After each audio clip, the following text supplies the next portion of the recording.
1 al 16, vamos a hacer lectura o dar lectura alternadamente. Y dice de la siguiente manera el verso 1: Yo pues, preso en el Señor, os ruego que andéis como es digno de la vocación con que fuisteis llamados.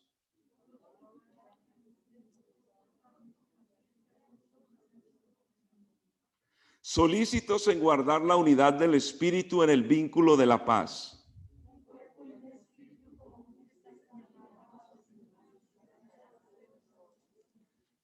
Un Señor, una fe, un bautismo.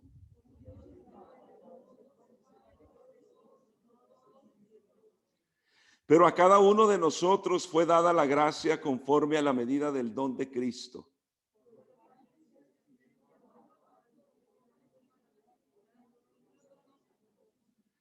Y eso de que subió, ¿qué es? Sino que también había descendido primero a las partes más bajas de la tierra. Amén. Y él mismo constituyó a unos apóstoles, a otros profetas, a otros evangelistas, a otros pastores y maestros.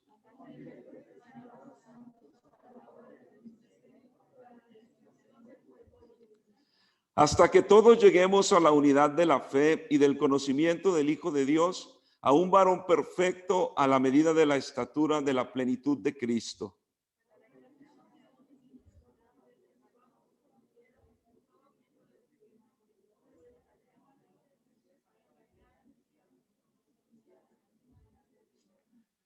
Sino que siguiendo la verdad en amor, crezcamos en todo en aquel que es la cabeza, esto es Cristo.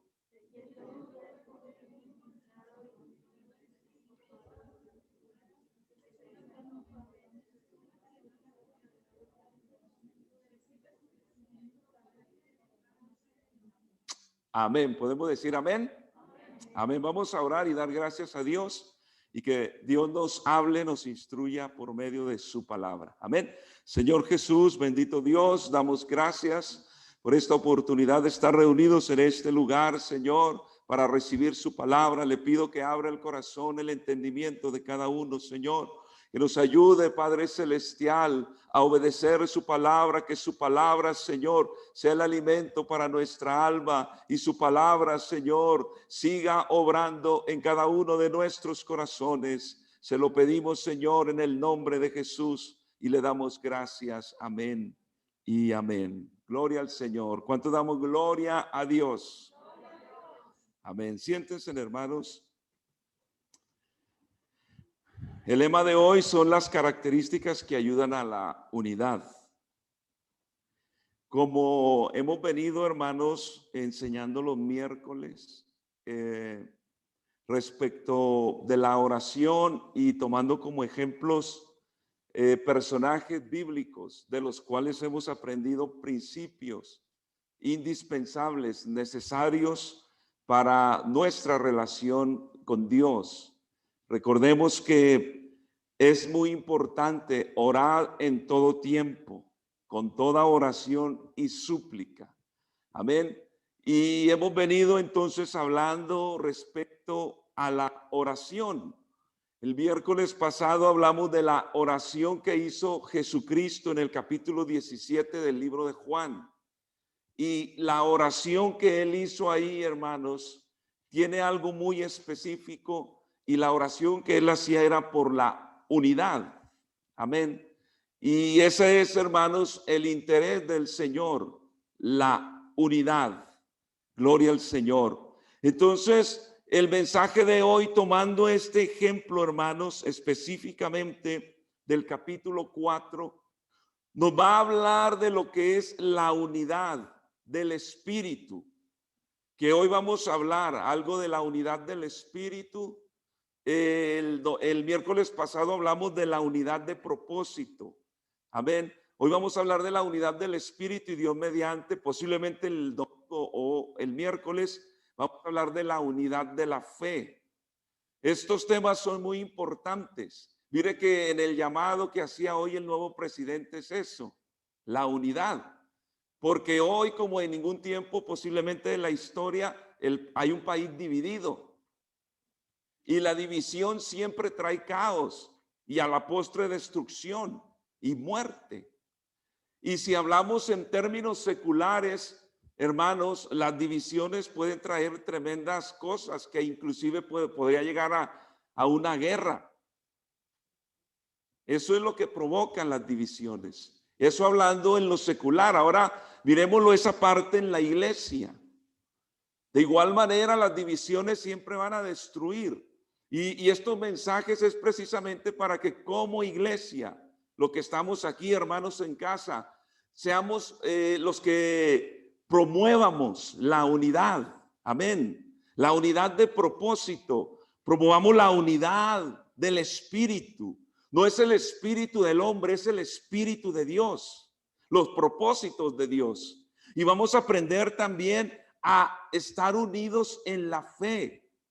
Que podamos aprender y crecer, hermanos, en la fe. ¿Qué es lo que creemos? La intención del Señor es que crezcamos, nos desarrollemos y estemos unidos en lo que creamos.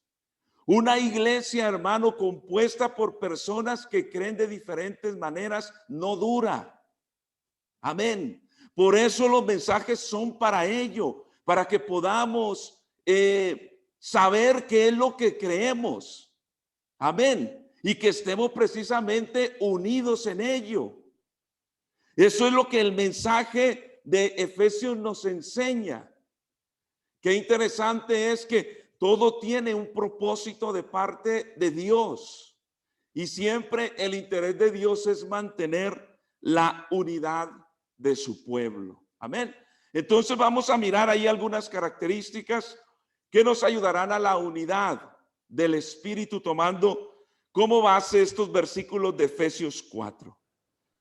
Cuando alguna persona se une a alguna organización, se obliga por voluntad propia a vivir y actuar de conformidad con las normas del grupo. Acepta sus metas, objetivos, se apropia de ellos.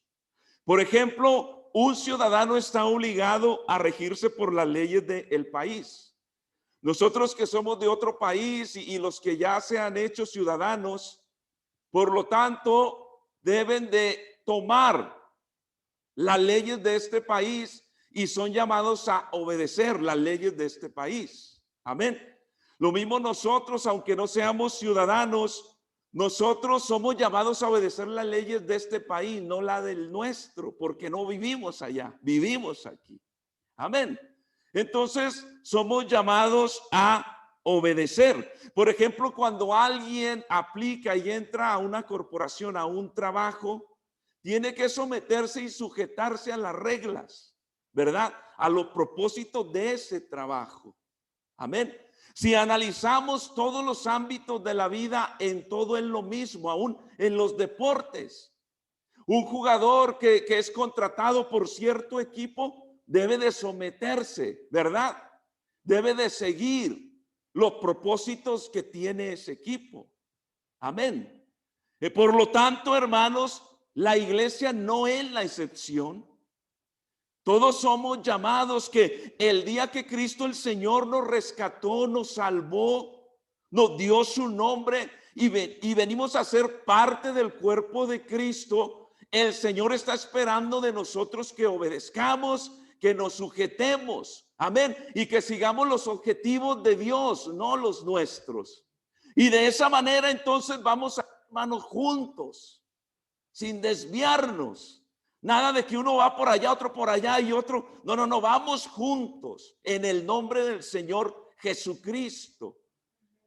Si somos capaces de, cuando entramos a una compañía de trabajo, somos capaces de adaptarnos, ¿verdad?, a los reglamentos, porque en muchas compañías el reglamento es grande y hay que someterse a ello. Y si allá nos esforzamos, hermano, cuánto más en la iglesia, que tenemos la ayuda del alto y sublime del Todopoderoso. Amén. Entonces la enseñanza es para ello, hermanos, para que crezcamos, porque si usted se dio cuenta, los versos que leímos son interesantes. La razón de la unidad a la que somos llamados, unidad en el espíritu, unidad en la fe. Amén. Es para perfección nuestra, para la edificación del cuerpo de Cristo. Hasta nos habla de un propósito hasta que todos lleguemos a la unidad de la fe, del conocimiento del Hijo de Dios, a un varón perfecto, a la medida de la estatura de la plenitud de Cristo. Amén. ¿Para qué? Para que ya no seamos niños fluctuantes. Fíjese que no dice adolescentes, ni adultos, ni ancianos, sino niños. Para que ya no seamos niños fluctuantes llevados de un lado para otro. Y precisamente, hermano, la falta de unidad en propósito en Dios, la falta de unidad en el espíritu y la falta de unidad de la fe, eso es lo que hacen niños fluctuantes, que van de un lado para otro y en ningún lado están firmes. Amén. Porque no han aprendido o porque no se les ha enseñado. Y el mensaje este es para que lo aprendamos, para que ya no seamos llevados por doquiera de todo viento de doctrina, por estratagema de hombres que para engañar emplean con astucia las artimañas del error. Nos hace el llamado a que crezcamos. Amén. En aquel que es la cabeza, que es Cristo. Y luego dice de quien el cuerpo bien concertado y unido entre sí por todas las coyunturas que se ayudan mutuamente según la actividad propia de cada miembro, recibe su crecimiento para ir edificándose en amor. Amén. Esto entonces nos va a ayudar, hermanos, a que aprendamos. Amén. Y que podamos entonces desarrollarnos en ello. Los mensajes, la instrucción, la enseñanza es para eso. Mire que el Señor aún nos constituyó apóstoles, profetas, evangelistas, pastores y maestros. ¿Para qué puso Dios a esos hombres? A fin de perfeccionar a los santos para la obra del ministerio. El pastor hoy en día está, hermano, para enseñarle al pueblo la palabra de Dios y para que el pueblo encuentre su lugar en el cuerpo de Cristo. Para que el creyente encuentre el área donde le pueda servir eficazmente a Dios. ¿Se da cuenta? Entonces Dios nos ha colocado para eso, para que usted a través de las enseñanzas crezca, se desarrolle y le sirva al Señor. Y en un futuro de aquí Dios también a algunos dará al ministerio, a servirle al Señor en su obra, a servirle como líder en alguna área. Esa es la razón. Pero para que yo pueda llegar a ello, necesito aprender estas cosas importantes, básicas, a las cuales somos llamados a ser nosotros mismos, hermanos, quien promovamos eso. Sabe que hoy en día existe lo que es el ecumenismo. ¿Qué creen ellos? Pues creen todo. Ellos simplemente dicen, venga, si usted cree en Cristo, aquí lo aceptamos. No importa lo que usted crea o qué tipo de otras doctrinas tenga, venga, que aquí es bien recibido. Y hoy hay reuniones, hermanos, donde se pueden en el mismo lugar reunir, aparentemente cantarle a Dios, siendo un creyente católico, lleno de idolatría, siendo una persona que cree en Dios de una forma, otro que cree en Dios de otra forma, pero venga que aquí le cantamos y le adoramos al mismo Dios. Eso no es lo que quiere Dios, hermano. Y de eso hoy el mundo está lleno, el mundo evangélico. Los mensajes estos son para que seamos defensores. Amén. Y no nos conformemos. Y no nos crucemos de brazos y digamos, bueno, así está bien, todo está bien. No, somos llamados, hermanos, hacer la diferencia en el mundo.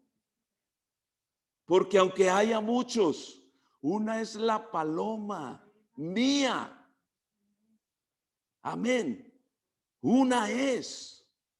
Y esa es la iglesia por la que Cristo el Señor vendrá. Gloria a Dios. Comienza entonces el apóstol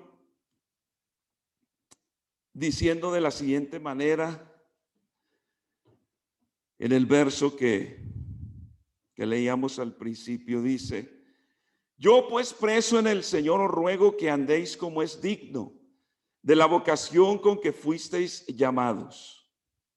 Y vamos a mirar entonces, hermanos, una primera característica para ser promotor, para promover la unidad del Espíritu dentro de la iglesia.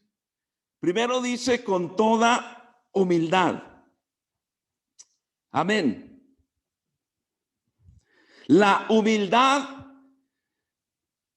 es un fundamento importante y una característica de suma importancia en todo creyente, porque de ahí arrancamos, reconociendo y entendiendo quiénes somos, quién es mi prójimo y quién es mi Dios. Y para reconocerlo necesito ser humilde.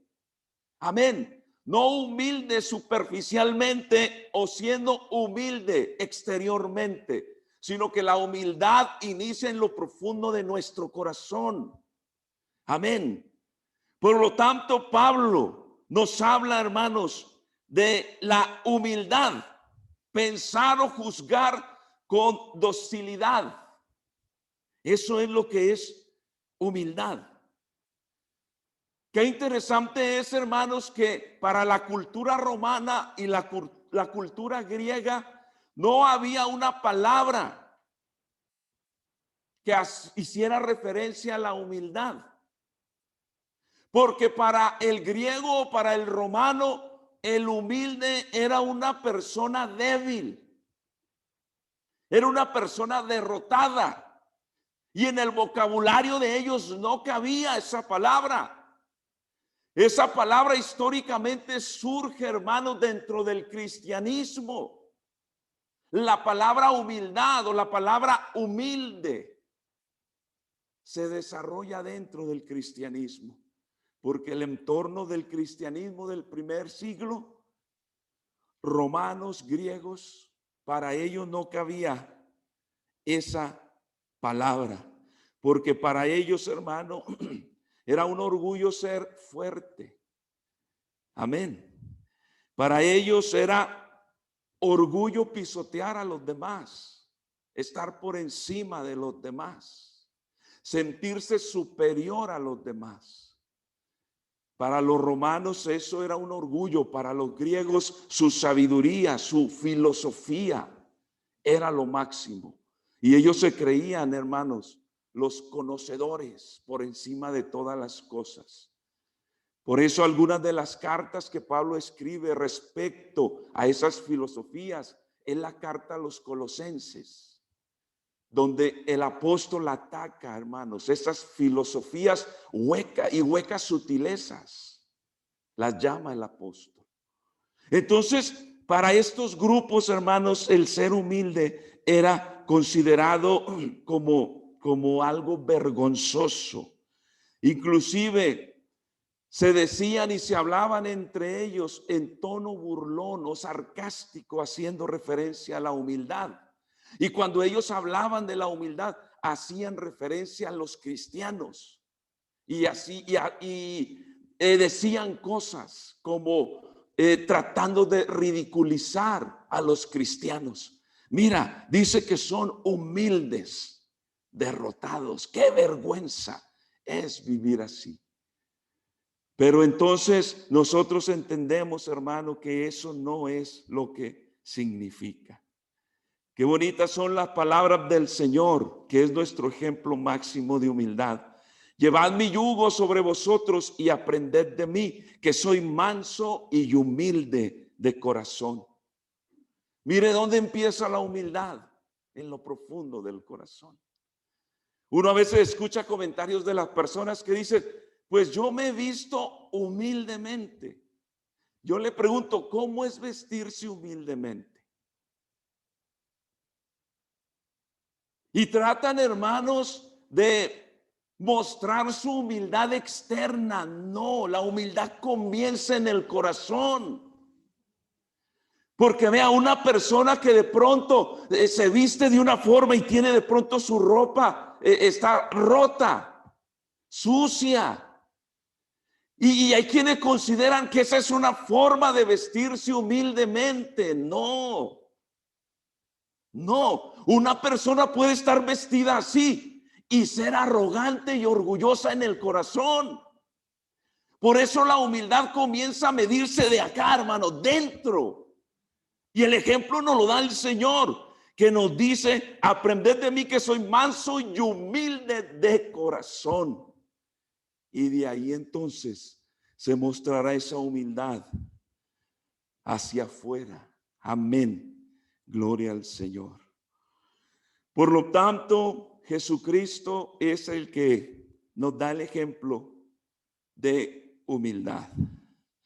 Lo opuesto a la humildad es el orgullo, y será como el agua y el aceite.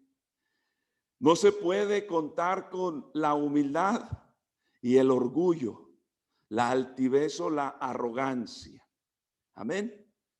Por lo tanto, una característica muy importante, principal en todo creyente que quiere promover la unidad del Espíritu es comience desde allá y mire su interior, o miremos nuestro corazón. ¿Cómo está mi corazón? Amén. Gloria al Señor Jesucristo. Una de las bienaventuranzas de Mateo 5 y verso 3 dice: bienaventurados los pobres en espíritu. Amén. Y está hablando, hermanos, de eso que hay dentro de nuestro corazón, allá en lo más profundo. Porque muchas veces puede haber, hermanos, orgullo en el corazón y una aparente humildad externa. Amén. Por eso, que Dios nos ayude a poner en práctica la humildad que solo Dios va a producir en nuestras vidas. Aleluya. Porque es Dios el que produce el querer como el hacer por su buena voluntad. Dice el Proverbios 27, lávate el extraño y no tu propia boca, el ajeno y no los labios tuyos. ¿Se da cuenta? Cuando yo voy, vea, es más, ni deberíamos de hablar de nosotros mismos, ni de mi logro, ni de mi inteligencia, ni de mi sabiduría. Alábate, dice, el extraño, no tu propia boca. Imagínense, hermanos, uno aquí parado y, hermanos, yo esto, hermanos, yo lo otro, hermanos, yo aquello, hermano, y puro de yo. ¿Y dónde queda Cristo el Señor? Por eso tenemos que echarle un vistazo al corazón, que cuánto necesito ser humilde. Amén. Nosotros no tenemos que decir aquí, hermanos, muchas cosas que hacemos. Los demás se van a dar cuenta.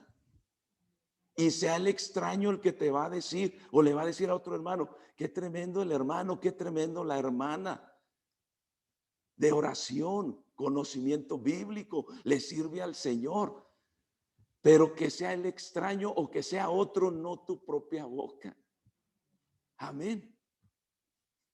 Que sea el extraño. ¿Por qué digo esto, hermanos? Porque mire que en los evangelios, además del ejemplo máximo que es el Señor, encontramos el ejemplo de los que escribieron los evangelios. Es interesante ver que Mateo, quien escribió el evangelio según Mateo, no habla de sí mismo, en sus escritos. Amén. Por ejemplo, Mateo no menciona el banquete que él ofreció a sus amigos publicanos. Hizo el banquete con el propósito de que sus amigos conocieran al Señor. Amén. No nos dimos cuenta por boca de Mateo, sino por boca o pluma de Lucas. Lucas es el que nos habla de la reunión que convocó Mateo con sus amigos para que conocieran a Jesús. Qué bonito es eso, hermano. Mateo no tuvo que decir yo hice, no. Otro lo hizo por él. Otro lo hizo por él.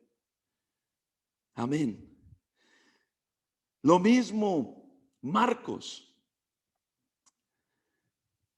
El Evangelio según Marcos, se dice que Marcos escribe el Evangelio bajo la tutela del apóstol Pedro. Fue Pedro el que le dictó a Marcos lo que escribiera. Por eso ese Evangelio según Marcos es parecida a las cartas del apóstol Pedro. Amén. Y en ellas, hermanos, no se habla en las cartas, en el Evangelio de Marcos, no se habla sobre el incidente donde Pedro, recuerdan que Pedro caminó sobre las aguas. Jesús le dijo, ven a mí, y él bajó, descendió de la barca y caminó, que aunque un poquito adelante se hundió.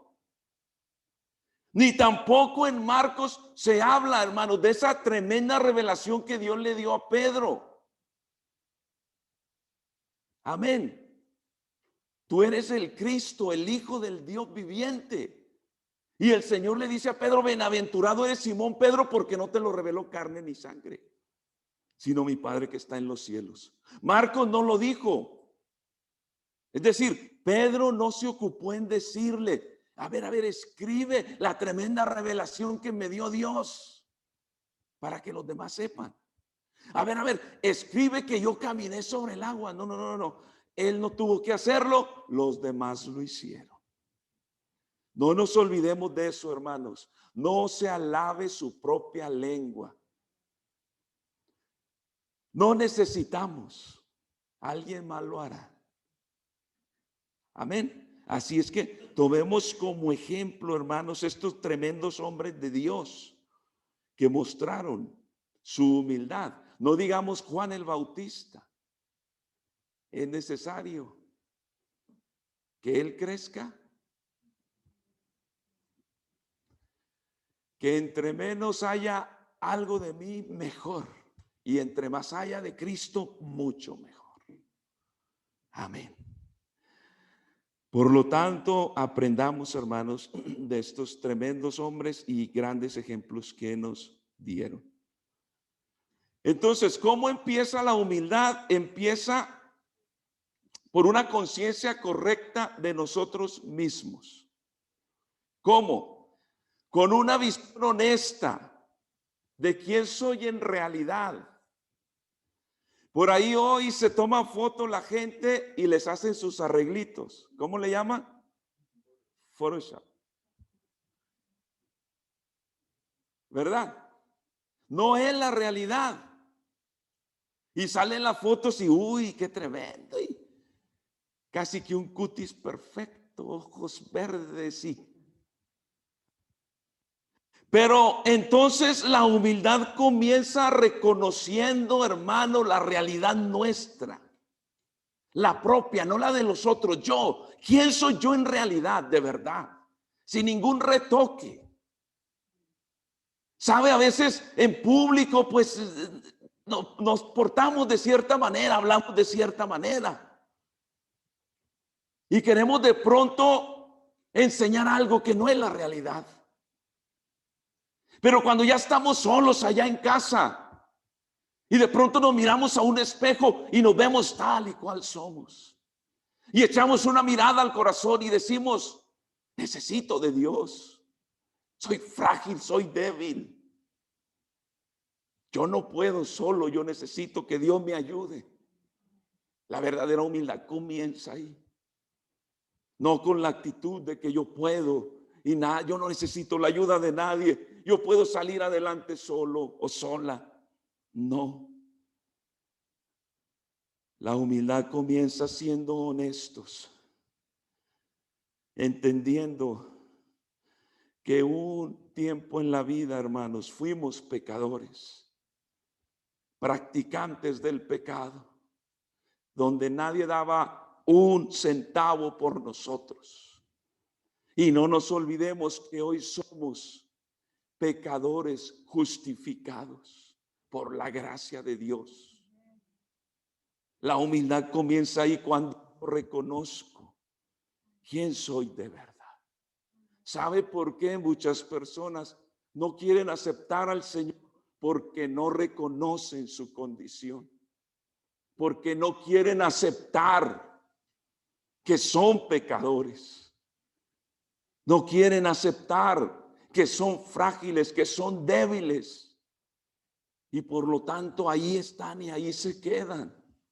Porque Dios no obliga a nadie.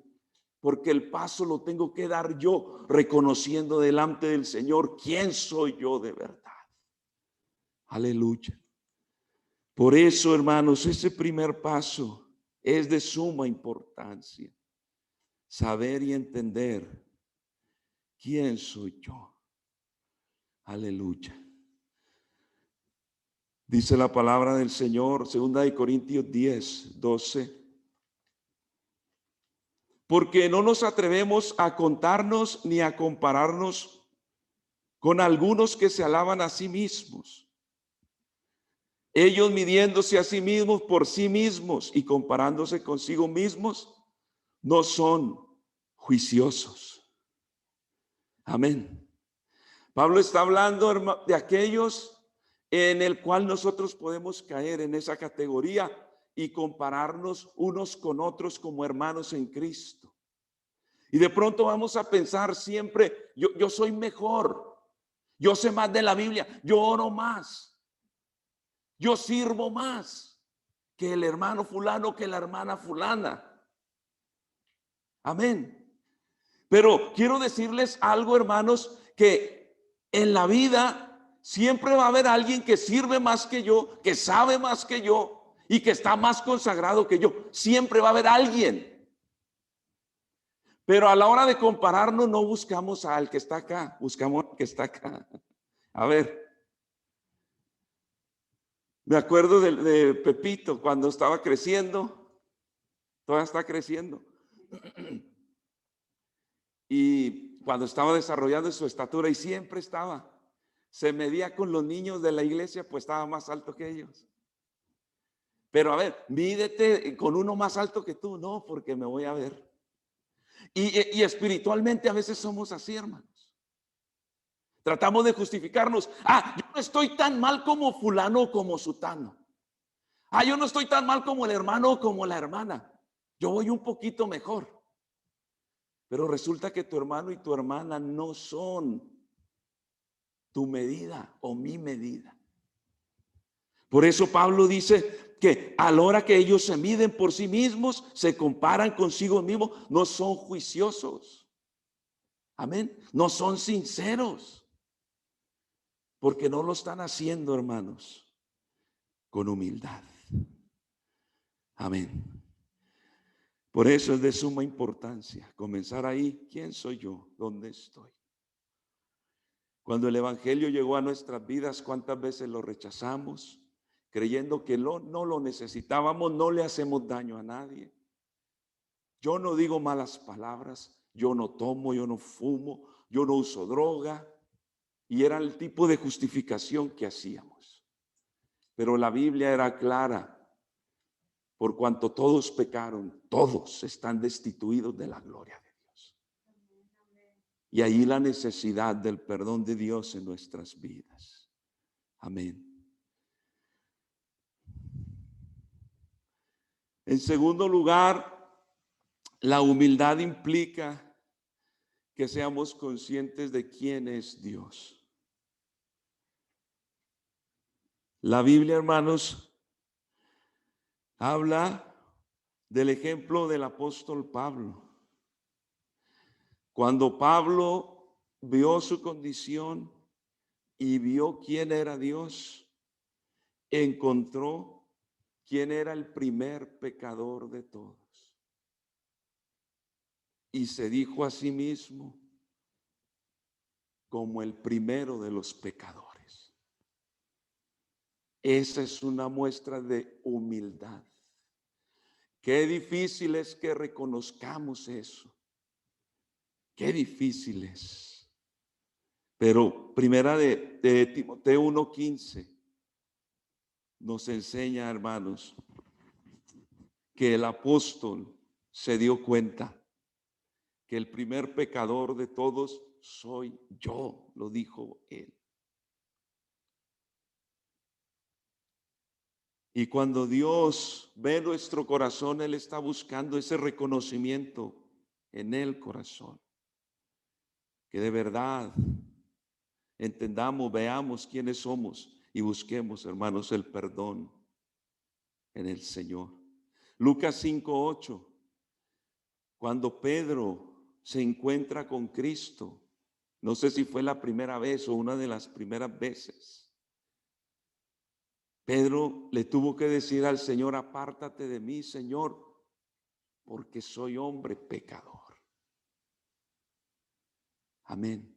Y la humildad, hermanos, es como se ve cuando nosotros venimos al Señor y le decimos: Señor, yo fui. No fue mi esposo, mi esposa, mis hijos, el hermano, la hermana, el amigo, el patrón, el maestro, qué sé yo. No fueron ellos, fui yo. Yo soy el que fallé. Yo soy el que necesito el perdón. Amén. Que eso fue, hermano, una de las cosas que distinguió al rey David. El mirarse a sí mismo y entender que necesitaba del Señor. Aleluya. Por lo tanto, hermanos, qué bueno es echar un vistazo al corazón. ¿Dónde me encuentro parado? Yo quiero preguntarle a usted, ¿cuánto hace que usted, yo me hago la pregunta, no nos humillamos ante Dios? Que yo me humille, no esperarme a que Él me humille, porque Él sabe cómo humillarme. Pero qué diferente es cuando uno se humilla a sí mismo delante del Señor, reconociendo la necesidad de Dios en nuestras vidas. Si nota, hermanos, cómo es algo tan fundamental a la hora de promover la unidad en el cuerpo de Cristo, la unidad del Espíritu. Si yo no reconozco quién soy yo y no entiendo quién es el alto y sublime, se me va a hacer difícil promover la unidad. Y voy a buscar siempre culpables. Pero entonces cuando me meto en Dios, puedo descubrir quién es el primer culpable. Como dijo Pablo, yo soy el primer culpable. Y ahí es donde empieza todo, hermanos, reconociendo, buscándole al Señor, y el Señor es el que nos levanta. Aleluya. La humildad entonces va a producir lo que sigue, que es la mansedumbre. Amén. No puede haber mansedumbre sin humildad. No puedo decir yo soy manso, pero soy arrogante, soy orgulloso. No, la humildad me va a llevar a ser, hermanos, manso, practicar la mansedumbre. Los diccionarios seculares dan el significado de ser tímido o ser deficiente en espíritu, que creo yo esa es la definición que seguro los griegos y los romanos le darían a la mansedumbre. Son personas débiles, personas que ya están derrotadas, personas que son vergonzosas a la sociedad. Pero no, hermanos, la mansedumbre a la que la Biblia habla hace referencia, hermanos, a controlarnos. Amén. Mansedumbre es poder bajo control. En otras palabras, que yo puedo, si alguien me ofende, ofenderlo o vengarme, pero me controlo o el Señor me controla. Amén. Entonces la mansedumbre es poder bajo control. Es muy diferente, hermanos, cuando yo por cualquier cosa exploto, me molesto, me enojo. La mansedumbre o el fruto del Espíritu Santo, que uno de ellos es la mansedumbre, me ayuda a mantener, hermanos, el control. Jesucristo dijo, ser mansos y humildes. Amén. De corazón. Entonces, la mansedumbre es el Espíritu del Señor quien la produce en mi vida. Amén. Y que me ayuda, hermanos, a mantener el control bajo las circunstancias adversas, las situaciones difíciles. En una ocasión, estando Jesús y los apóstoles en el huerto de Getsemaní, llegan los soldados. Recuerdan que llega Judas y Judas le da el beso traicionero, ¿verdad? Le da el beso a Jesucristo y los soldados saben a quién van a aprender. Cuando van a aprender a Jesucristo, reacciona Pedro y saca la espada. Si nota que hay una reacción a la situación. ¿Cómo reaccionamos ante situaciones así, hermanos? Jesucristo le da el ejemplo del poder bajo control, mansedumbre. Mete tu espada, Pedro. Tranquilo. Tremendo ejemplo, hermanos. Cuando alguien venga y le diga algo, que viene con la espada desenvainada, usted dígale, mete tu espada. Tranquilízate, cálmate. Será, hermano, que calma el asunto. Pero si usted le deja que use la espada, va a acabar ahí con varias. Y hasta le va a ayudar a usted. Tan importante, hermanos, que es la mansedumbre. Primera de Samuel 24.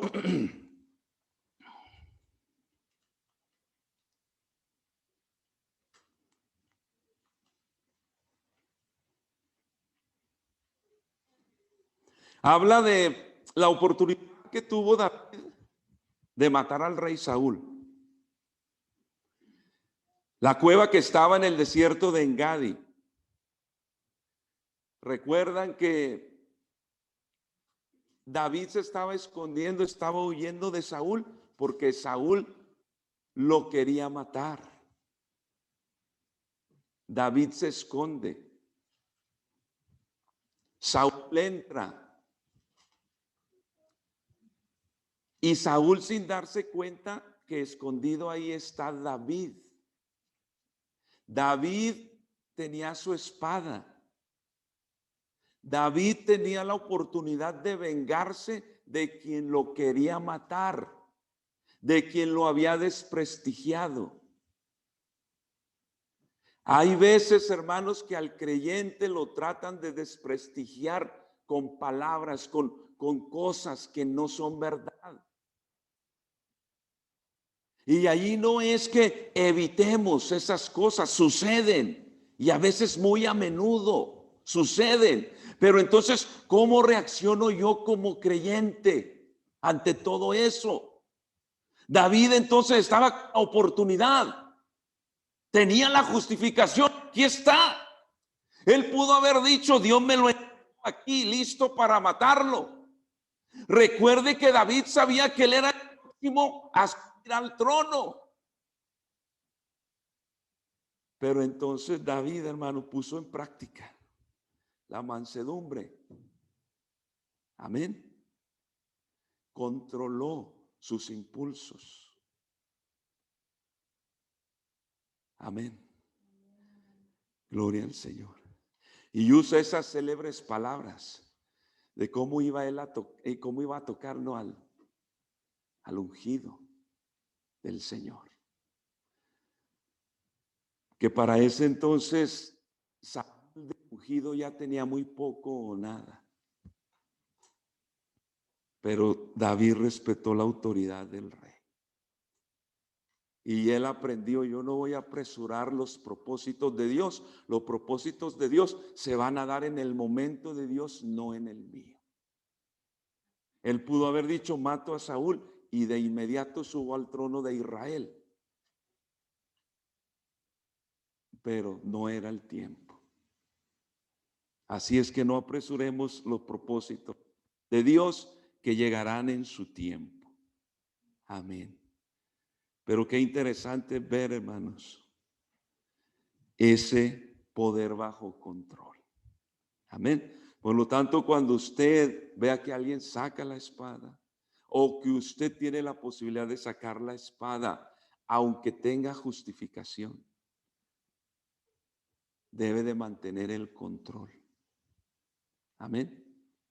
Debe de controlarse en el nombre del Señor, y eso ayudará a promover la unidad en la iglesia. Amén.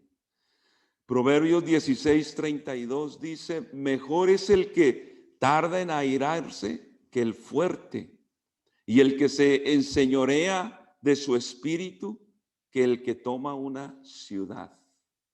¿Se da cuenta? Mejor es el que se tarda en airar que el fuerte. Si es que controle su carácter. Amén, hermanos. No me puedo controlar. Aquí hay uno que sí nos sabe controlar y nos puede controlar. Démosle oportunidad al Señor y Él nos puede ayudar a controlarnos. Aquí hay alguien que alguna vez haya explotado en su vida. Pues yo creo que todos, hermanos, todos necesitamos a Dios, todos. Que Dios nos ayude y obre, o más bien que nosotros le permitamos, porque Él quiere obrar, transformarnos, ayudarnos. Amén. Es mejor el que se enseñorea de su espíritu que el que toma una ciudad. Así es que comencemos por ahí, por nuestra vida, hermanos. Amén. Por lo tanto, la humildad, la mansedumbre se transformará o nos ayudará a crecer en la paciencia. Amén. La paciencia entonces es aguantar, resistir. Cuando vienen las circunstancias negativas de la vida, soy paciente, resisto, aguanto. No por mis propios medios, sino es el Señor el que me sostiene y el que me ayuda en esos momentos difíciles. Amén. Y bueno, hay muchos ejemplos, hermanos, del ser paciente, y de esto hemos hablado en algunas otras ocasiones. Si es que es Dios el que produce esa paciencia en nosotros. Después viene el soporte, soportándoos con paciencia los unos a los otros en amor. Una cosa es soportar al hermano, soportar al prójimo por obligación, porque tengo que. Y otra cosa muy diferente, soportarlo por amor. Porque amo a mi hermano, amo a mi hermana, no quiero que se pierda, no quiero que se desvíe. Es muy diferente, hermanos. A veces soportamos a los hermanos es porque tengo que soportarlo, tengo que aguantarlo. Pero otra muy diferente cuando lo que me motiva es el amor de Cristo el Señor en mi vida. ¿Se da cuenta? ¿Se da cuenta cómo funciona esto? Así es que debemos soportarnos con paciencia los unos a los otros en amor. Y esto es para todos los de la iglesia. Amén. Para todos. Esto no es nomás para un grupito. A ver, usted soporte a los demás. No, no, no. Todos, todos, todos, todos. Debemos de soportarnos, ayudarnos. Y que lo que nos motiva es el amor de Cristo el Señor en nuestras vidas. Gloria al Señor. Todo eso, hermanos, promoverá eso. Solícitos en guardar la unidad del espíritu, en el vínculo. Vínculo es unión o relación entre dos cosas. Y dice el apóstol, en el vínculo de la paz. Ser solícitos es apresurarse. Amén. Esto nos lleva a pensar, hermanos, ¿con quién necesito arreglarme? ¿Usted con quién necesita arreglarse? Con algún hermano de la congregación. Arreglar su relación con él o con ella. Solícitos. ¿Qué estamos esperando? ¿Hasta cuándo? ¿Cuánto tiempo vamos a dejar? ¿O estamos esperando que el otro o la otra tome la iniciativa? No, solícitos. Amén. Diligente. Ve donde él, donde ella. Amén. Y ahí es donde vas a mostrar tu madurez. Amén. Y eso promoverá la unidad, hermanos, del Espíritu en la iglesia. Eso promoverá la paz que debe de haber en la iglesia. Amén. Por eso, que Dios nos ayude. Porque por ahí empezamos. Amén.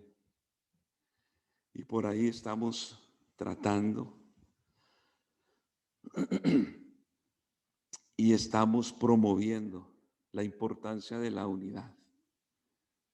No es un espíritu diferente, es el mismo espíritu. Y la Biblia dice, hermanos, que el espíritu nos guía a toda la verdad. A toda la verdad. Así es que sea Dios ayudándonos para que podamos promover la unidad del espíritu dentro, hermanos. Amén. Dentro. Gloria al Señor. Que Dios nos ayude y que sea Dios el que obre en nuestras vidas. Llevo un tiempo orando para que Dios traiga sanidad, no sanidad física, sanidad espiritual dentro. Porque noto y siento que hay corazones dañados, y no precisamente dentro aquí, pero a veces dañados con familiares, dañados con amigos, dañados con hermanos en Cristo. Y ahí está el daño. Y mi oración es: sana, Señor, o sane nuestros corazones, sánenos, traiga paz a la iglesia, traiga perdón y restauración en el nombre del Señor. Así es que pido, hermanos, que promovamos la unidad del Espíritu. Amén. Ayúdenme en el nombre del Señor. Gloria a Dios. Y después, hermanos,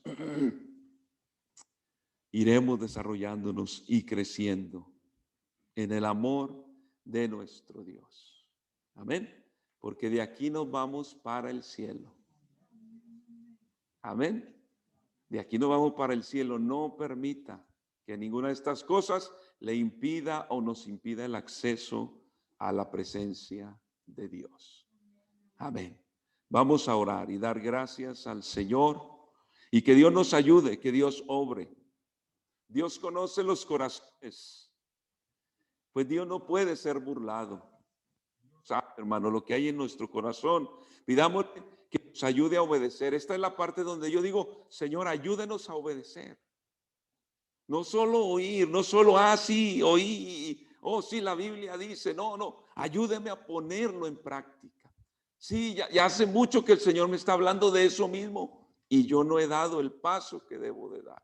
Que Dios nos ayude, hermanos, y que Dios obre en toda situación. Bendito Dios y Padre Celestial, le damos gracias por su palabra y su presencia. Le pido, Señor, que sea ayudándonos a obedecer, a poner por obra su palabra. Que seamos, Señor, promotores de la unidad, oh Dios. Ayúdenos, bendito Señor, a dar el primer paso si toca que darlo, Señor. Pido que sea, oh Dios, sanando los corazones. Que sea, oh Dios, obrando en lo profundo de nuestras vidas. Que nos ayude, Señor Jesucristo, que nos llene de paz, de perdón, de amor, Señor. Ayúdenos porque de aquí nos vamos a su presencia. Señor, no permita que estas cosas nos impidan ir a la eternidad, a su presencia. Sane los corazones, restaure las relaciones, Señor. Obre en todas las cosas, se lo ruego, Señor, en su nombre santo. Amén y amén. Gloria al Señor. Vamos a dar una alabanza al Señor y quedamos despedidos, hermanos, y que Dios nos ayude a practicar su palabra. Amén. ¿Puedo decir amén? Amén. Gloria al Señor.